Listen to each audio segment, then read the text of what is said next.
म्हणजे शाळेमध्ये फक्त पुस्तकी अभ्यास होत नसून तिथं वैचारिक तिला प्राधान्य देण्यात यावं, विचार प्रगल्भ व्हावे, स्वतः विद्यार्थी विचार करण्यासाठी तयार करावा, विचार प्रवृत्त करून त्याच्यामध्ये असणारे सुप्त गुण डेव्हलप करता येईल आणि टच टू पॉवर प्रेझेंटेशन विद्यार्थ्यांच्या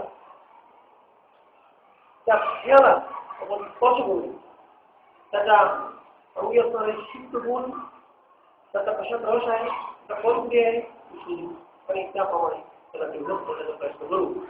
एवढं मी चांगल्या प्रकारे मी त्यानंतर दुसऱ्या दिवशी शालेय शिस्त.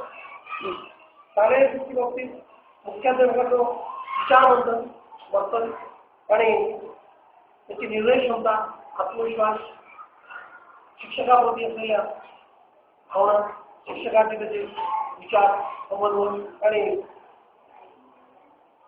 त्याचा भाषाशैली, भाषाशैलीचा वापर विद्यार्थ्यांसाठी असलेलं त्याचा अप्रोच, विद्यार्थ्यांची आवड, नियमितता, हे सर्व तर समजून घेतलं पाहिजे.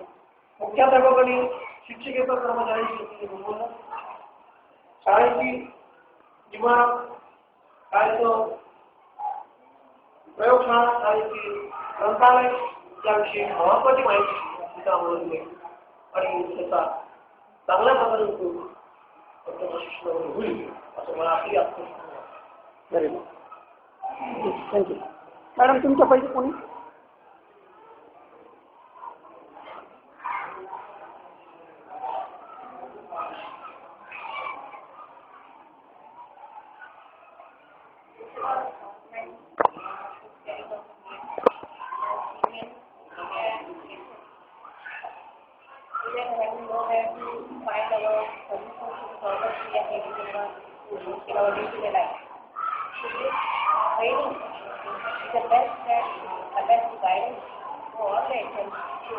How we have to carry out the work, how we can tackle people,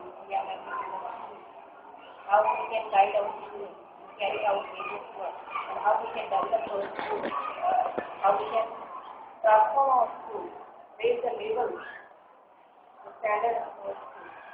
This is the best way we are able to do. All the teachers are very nice. I thank you.